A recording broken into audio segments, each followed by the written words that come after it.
পালোহি ৰাতিপুৱাই গাড়ীটা 5:30 বাজিছে 5 ঘণ্টা যাত্ৰা এটা কৰিলোঁ আৰু আহি পাই গ'লোঁ চেন্নাই আৰু ইয়াৰ পৰা অলপ কিবা ফ্ৰেছ হৈ পেলাই ক'ত কি কি ফুৰিবলৈ যাব আছে সেইবিলাকত যাম বুলি আৰু ভাবিছোঁ এতিয়া চাই হওক চেন্নাই কইম্বাটুৰ বুলি এটা ষ্টেচন হয় ইয়াতে ইফালে পৰা ইফালে ঘূৰি ফুৰিছোঁ সমস্যাটো হৈছে যে ভাষাও বুজি নাপায় আৰু যাব লাগে এতিয়া আমি বাছ ষ্টেণ্ড চেন্নাইত এইটো লাষ্ট ষ্টেচন বাহিৰৰ পৰা অহা বাছবিলাকৰ আৰু ইয়াৰ পৰা আমি এতিয়া যাব লাগে চেণ্ট থমাছ মাউণ্টেইন তো ইয়াত মানে কি হৈছে ভাষাও বুজি নাপায় বহুত দিগদাৰ হৈছে আৰু এনকুৱাৰী কৰি মেলি 70V বুলি এখন গাড়ীৰ নম্বৰ পাইছোঁ সেইখনকে বিচাৰি আছোঁ সেইমতে বাছ ষ্টেণ্ডত সেইখন উঠি পেলাই যাব লাগিব চেণ্ট থমাছ ডাইৰেক্ট তাতো নহয় তাৰ পৰা আকৌ খোজকাঢ়িব লাগিব বেলেগ ফালে চাওঁচোন কেনেকৈ কি হয় এটলাষ্ট আমি বাছ পালোঁ আৰু সেইমতে গৈ আছোঁ আলান্দুৰ বুলি এটা জেগাত তাত নামি পেলাই আকৌ পুনৰাই খোজকাঢ়িব লাগিব বুলি মেপত দেখাই আছে কিন্তু চাওঁ তেনেকৈ যাব লাগিব বেলেগ কিবা সুবিধা থাকিব পাৰে তাৰ পৰা আমি যাম মাউণ্ট থমাছ মাউণ্টেইনলৈ একচুৱেলি আমি ক'ত যাব লাগে সেইটো বুলি আহিছোঁ ইয়াত কিন্তু এতিয়ালৈকে ধৰিব পৰা নাই ক'ত গৈ আছোঁ চেণ্ট থমাছ মাউণ্ট বুলি ক'লোঁ ইয়াত আহি পেলাই এৰি দিলে এতিয়া ধৰিব পৰা নাই বস্তুটো একজেক্টলি সেইটো হয় নে নহয় কাৰণে দেখিছে আখৰবিলাক কি চাওমিন নিচিনা ঘূৰণীয়া তো এইটোতে গৈ চাওঁচোন যদি হয় তো ঠিকে আছে নহ'লে আকৌ বেলেগ কিবা এটা কৰিব লাগিব মানুহ এজনক সুধিলোঁ আৰু তেওঁ কৈছে এইটোৱে হয় বুলি কৈছে তো একচুৱেলি মানে মই যেতিয়া আহিছিলোঁ তেতিয়া এইবিলাক এনেকুৱা নাছিলে মানে ঘৰ চৰ এইবিলাক নাছিলে এইটো মুকলি মানে আছিলে আৰু পাহাৰেই হয় আৰু ইয়াত মানে বগাই আছোঁ এইটো প্ৰায় 100টা ষ্টেপ আছে বুলি কৈছে তো 10টাকৈ আছে নেকি ফেফাই গৈছোঁ এতিয়াই আমি সকলোৱে গৈ আছোঁ পাহাৰৰ ওপৰত বগাই আছোঁ কিন্তু মানে ষ্টেপ বনাই থৈছে ভাল লাগিছে আৰু জেগাই এইবিলাক ষ্টেচু একচুৱেলি বহুত দিনৰ পৰা ভাবিছিলোঁ আহিম বুলি এটা বহুত ডাঙৰ কি হয় হেৰি এটা আছে কথা এটা আছে যে খ্ৰীষ্টিয়ানিটিটো ইণ্ডিয়াত ব্ৰিটিছবিলাকে আনিছিলে বুলি কোৱা যায় বহুতে ভাবে তেনেকুৱা কিন্তু ব্ৰিটিছ অহাৰ বহুত হাজাৰ বছৰৰ আগতে থোমা বুলি এজন যিচুৰ 12জন ঈশ্বৰৰ ভিতৰত এজনে ভাৰতলৈ আহিছিলে আৰু ইয়াতে প্ৰচাৰ কৰিলে তো তেতিয়াহ'লে এইটো খ্ৰীষ্টিয়ান ৰিলিজিয়নটো ধৰ্মটো বহুত হাজাৰ বছৰ আগতে আহিছিলে থোমা আছিলে সেই তেওঁৰ গজাল মৰাৰ বিন্ধাত আঙুলি নভৰোৱালৈকে মই বিশ্বাস নকৰোঁ বুলি কোৱা সেইজন অবিশ্বাসী শিষ্য আছিলে যিজনে পিছত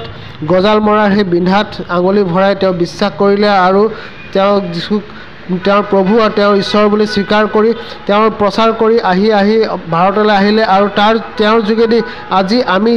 সত্য ঈশ্বৰক চিনি পাইছোঁ আৰু সত্য ঈশ্বৰক আমি লগ পাইছিলোঁ আগত অহাৰ পৰা একচুৱেলি বহুত ডিফাৰেঞ্চ হৈ গ'ল সেইকাৰণে মোৰ কনফিউজ লাগি আছে এইটো হয়নে নহয় আৰু ওপৰত যাব লাগিব সেইখিনিতে এটা এয়াৰপৰ্টো দেখি পাইছোঁ সেই প্লেনবিলাক ৰখি আছে এইবিলাক প্লেন ৰখি আছে এয়াৰপৰ্ট হয় পৰা লাষ্ট আমি বগাই আহি একেবাৰে টপ পালোঁ 100টা ষ্টেপ আছে তলৰ পৰা 100টা ষ্টেপ আছে আৰু ইয়াতে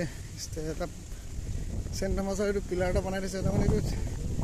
তলৰ পৰা দেখি পাব পাৰি মানে চেন্নাই তলৰ পৰা একেবাৰে গোটেইখিনি দেখি পোৱা যায় এইটো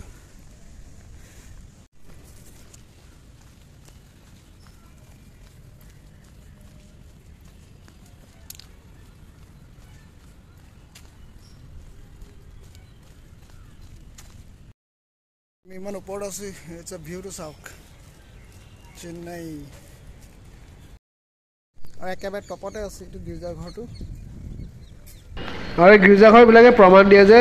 খ্ৰীষ্টিয়ানিটিটো কোনো ব্ৰিটিছে অনা নাছিলে ভাৰতলৈ কিন্তু 52 চনতে যেতিয়া যীশুৰ 12জন শিষ্যৰ ভিতৰত এজন যাক থোমা বুলি কোৱা হয় তেওঁ ভাৰতলৈ আহিছিলে যীশুৰ শুভবাৰ্তা এই ভাৰতত বিলাইছিলে আৰু তেতিয়াৰ পৰাই ভাৰতত খ্ৰীষ্টিয়ানিটিটো আৰম্ভ হৈছিলে 500 বছৰ হৈ গ'ল এই গীৰ্জাঘৰটো যদি 500 বছৰ হৈ গৈছে, কিন্তু এইটো ভাৰতৰ প্ৰথম গীৰ্জাঘৰ নহয়। যেতিয়া 52 চনত থুমা আহি পেলাই গীৰ্জাঘৰ প্ৰতিষ্ঠা কৰিছিলে, তেতিয়া সেই স্থানটোৰ নাম মালাবাৰ আছিল বুলি কয়, যিটো এতিয়া আমি কেৰালা বুলি জানো। তাতে কডুংগালৰ বুলি এটা জেগা আছে, সেই জেগাতে প্ৰথম গীৰ্জাঘৰ প্ৰতিষ্ঠা কৰিছিলে। এই গীৰ্জাঘৰটো ইয়াত প্ৰতিষ্ঠা কৰাৰ আচল কাৰণটো হৈছে যে এইটো পৰ্বততে যাক চেণ্ট থমাছ মাউণ্টেইন বুলি কয়, য'ত আমি আছোঁ এই বৰ্তমান।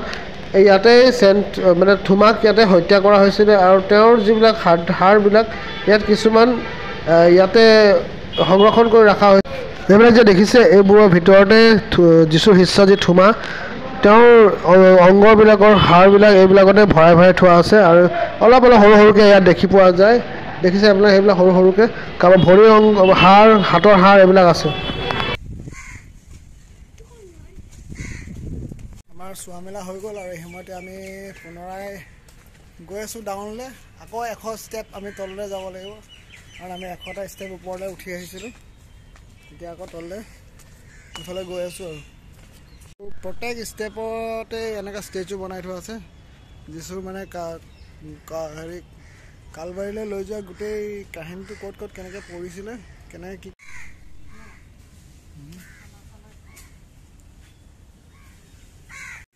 চাগলা কুকুৰটোৰ অৱস্থা। সেইকাৰণে আমি কিবা এটা দি দিছোঁ খাবলৈ, পোৱালি দিছে আছে।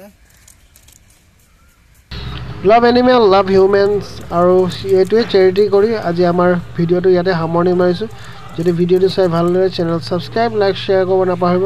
আকৌ লগ পাম এটা নতুন ভিডিঅ' লৈ, তেতিয়ালৈকে সকলোৰ পৰা বিদায় লৈছোঁ। Bye bye.